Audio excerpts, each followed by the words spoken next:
to that sort of situation. Or an ACTC. Okay. Hello, everyone. My name is Ana, for those of you who don't know me. I also went on a gap year. And I'm here to talk about my POL.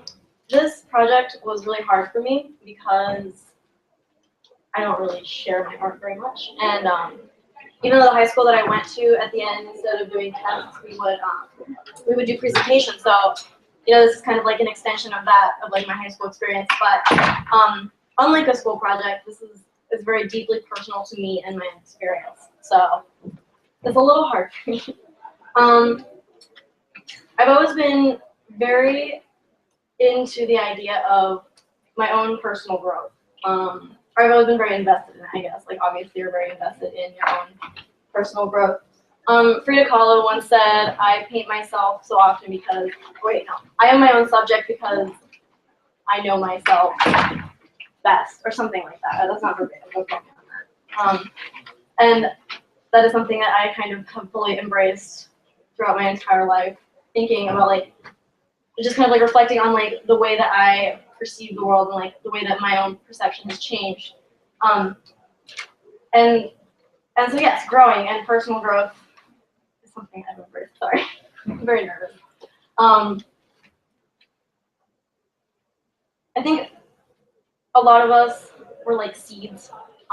When you plant them, you kind of have to like tuck them away somewhere, and then feed them, give them something to start to expand themselves. And then when the seed is ready to grow, it kind of cracks down the middle, like splits, it breaks in half. And during this trip, I definitely felt like I broke in half a couple times, once or twice. In Ecuador, everybody's heard this story, they're so tired of this story. But one time in Ecuador, we were in the middle of the jungle, we were planting trees. And I had this little plant, I was like on my knees in the jungle, we've been planting for about like 2.5 hours, like I was probably dehydrated, like deliriously overheated. I was sitting there, covered in dirt, bug bites everywhere. It was horrible. There was dirt under my nails, and I was like holding this little plant, and like all of a sudden, like that's all there was in the world for me. Like literally, like nothing. Like all of a sudden, it was like kind of like woo, and like everything kind of got a little fuzzy on the sides. Like all I could hear was like bugs in the background, and like this weird like plant. Like I just was very hyper focused all of a sudden on like the way that the dirt felt on my hands, and the way that this little plant looked, like the little leaves, and how it was so young, and how I didn't know if it was gonna live after I kind of like tucked it away and like went and did my thing somewhere else. But it didn't matter because everything just kind of made sense in that moment, even though I didn't understand it. It still seemed right. And so I kind of tucked it in, like patted it in, like good night, little plant, like good luck. I inherited this habit of talking to plants from my mother. Sometimes I'll go out to the garden and she'll be talking to her little bean sprouts. I'm like, sorry, Mom. But I do that too, so that happened. So anyway, I stumbled out of the jungle and ran into Jackie and Mara, and I was like, guys, you won't believe what just happened. And all of a sudden I was like crying because of the plant. The little plant. And then Jackie and Mara were crying, and we're all standing there like in tears. And it was just such a strange moment. But I think that was really the first time in my life that I really felt connected to something bigger than myself. Even though our situation in Ecuador was like, we definitely were questioning like why we were there and whether or not we really wanted there. And that was definitely something that was I thought about a lot. And then in Thailand, I kind of had a similar moment. Oh, I forgot. So my notes are like not very linear. I'm not a very linear person. I'm sorry. But has anybody here read the book Ishmael by Daniel Quinn? Yeah, all the TV viewers have. I hated that book. It was very long, but he had some very interesting. He had a theme of like the givers and the takers, and how there are like these creatures on this world who give, who exist to give. And then there are creatures in the world who exist to take. And Daniel Quinn kind of implied very heavily that human beings are takers. And I would agree with that. But I think that human beings also have the capacity to be givers. And I think that's part of growing ourselves, is like growing forward to being a giver. And in Thailand, I had this moment where I woke up at like 6 a.m. I don't know, there's 3 of us on this like queen size mattress. We're all like tortillaed in that little blankets, and I kind of rolled out of my bed, like rolled over Katrina and Kristen, and went out onto the rice fields. The rice fields were beautiful. It's like it was just absolutely, I can't describe it to you. I'm sure some of you have seen pictures. It's unreal.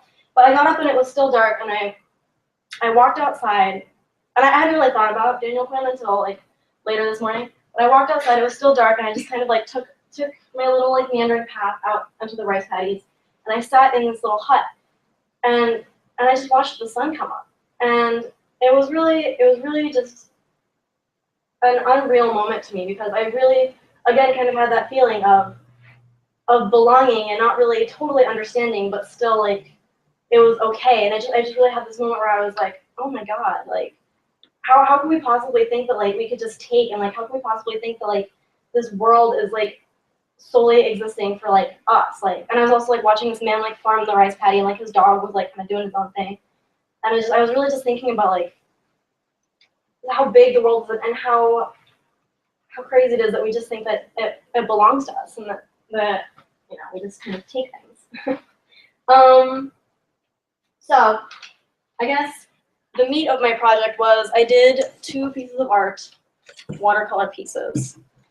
And like Kristen's, they were impromptu cabin art. So I didn't really have any art supplies. I borrowed some watercolors from the lovely and talented Miss Marie. And this one is sort of like, it's sort of telling about the process of this experience for me, and sort of like the process of really just opening my eyes and like seeing the world around me. I kind of took these images are also recurring images from my sketchbook. I spent a lot of time sketching, and I would find myself drawing kind of similar renditions of the same image over and over again. And so this tree with the face was something that I drew a lot, and I kind of like the tree is crying. It's kind of cliche, but it is definitely something that like I think about a lot. There's sort of like eyes being opened and mind being expanded. And this is kind of where I am now.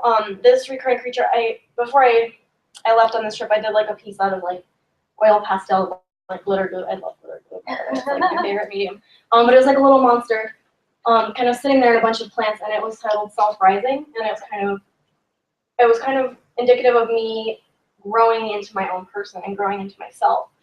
And as this trip went on, I kind of kept drawing that little monster and that little creature, and yeah, this is me. And thinking about how my eyes have been opened in so many different ways, and how I'm still growing, and I'm learning a lot, and well, just being rained down upon me. I had this interesting experience with the lovely Miss Katrina. I thought that I was going to get a impulse piercing while we were in DC the first time.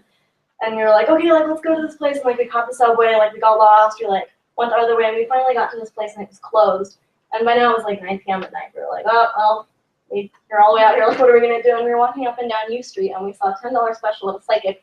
And we were like, okay, why not? Like we're not doing anything else right now. And so we went in, and like she did her whole thing, like she read our vibes and whatever. And she said something really interesting. She said, of course, I'm sure she says this to everybody who looks under the age of 30. She's like, you're still trying to find yourself, and like you're still trying to like discover who you are. And on the metro back, I had this thought where I was like, you know, like, do you ever really find yourself? Like, do you ever really know who you are, and do you ever stop growing? And that was really the question that I've been thinking about for a really long time, is do you ever stop growing? Do you ever stop learning about yourself?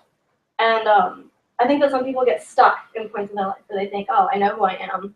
This is where I want to be. Like, I'm good. Like, I can't surprise myself anymore. Like, there's no more. This is the best that I can be.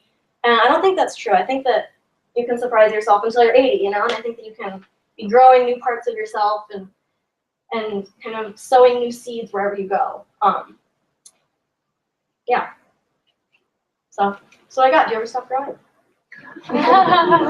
Any questions?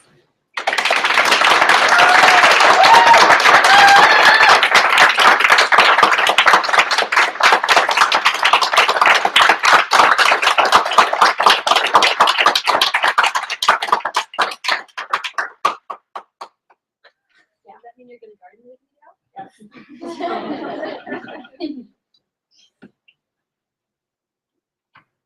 you think that those two things are mutually exclusive, knowing yourself and learning and being a lifelong learner?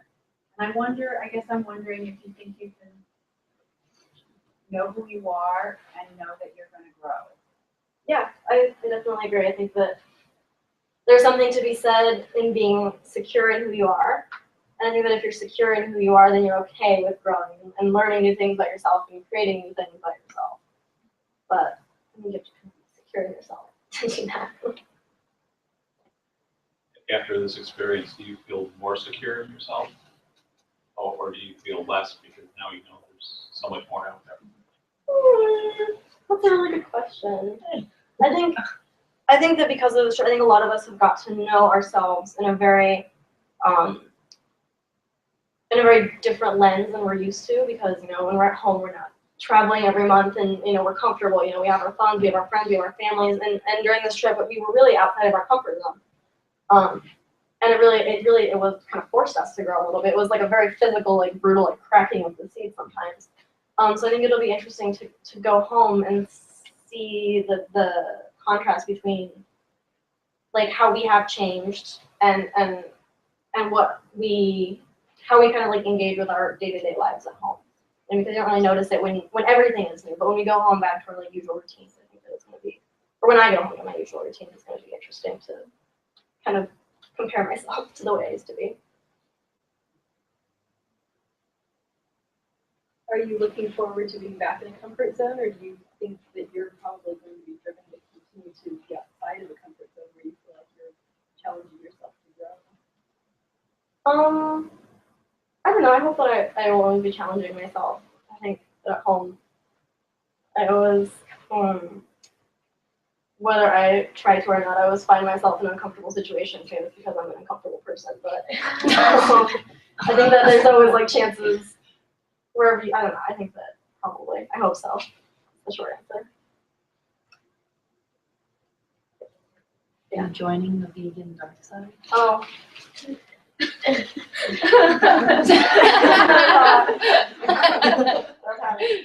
don't want to talk about it right now. During the hard times when you were were you considering give up during the trip? What made you stick it up? Mostly I knew that I'd be very upset with myself if I just gave up. I didn't want to disappoint my family or myself, and I didn't want to leave because there's still so much to do, and I don't know, it would just be a waste.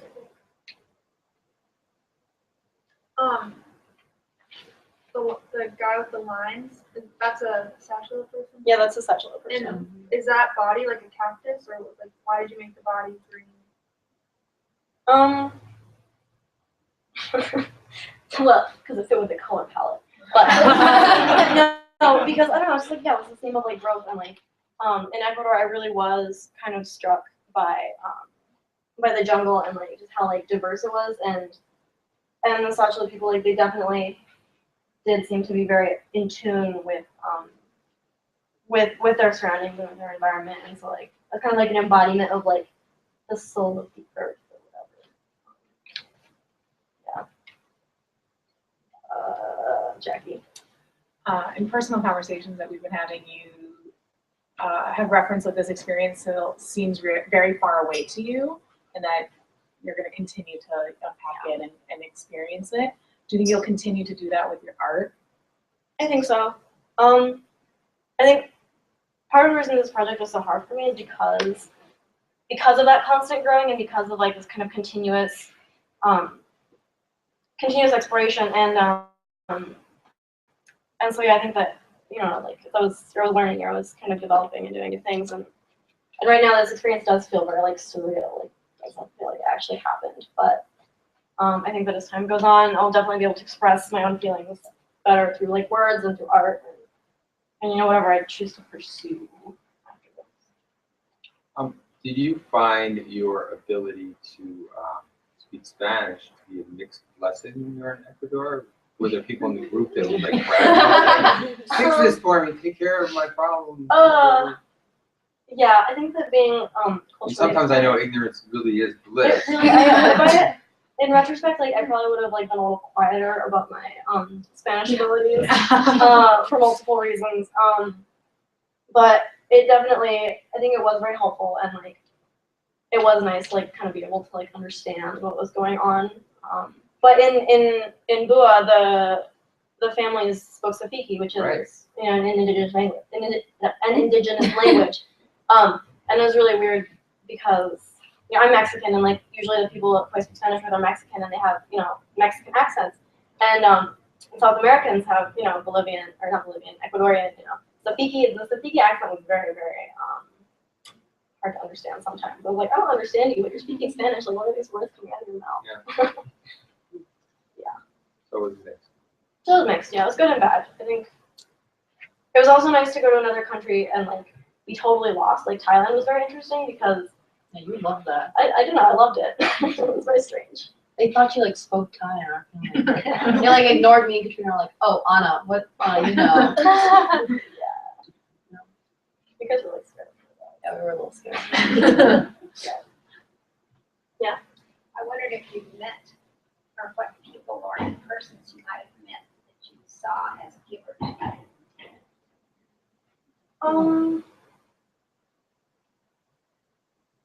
I think I don't know. Maybe it's just because like I couldn't like talk to our Thai host families very much, but like I definitely saw them kind of living according to the way that like the environment around them impacted, and like they were organic rice farmers, and it's just kind of like a series of circumstances that led up to that. But I think that, like the way that they farmed seemed to be very holistic, and like kind of their approach to farming, and like because when we weren't harvesting rice, each family had like a little plot of produce that they would farm, and a couple days we went and helped them like weed and such.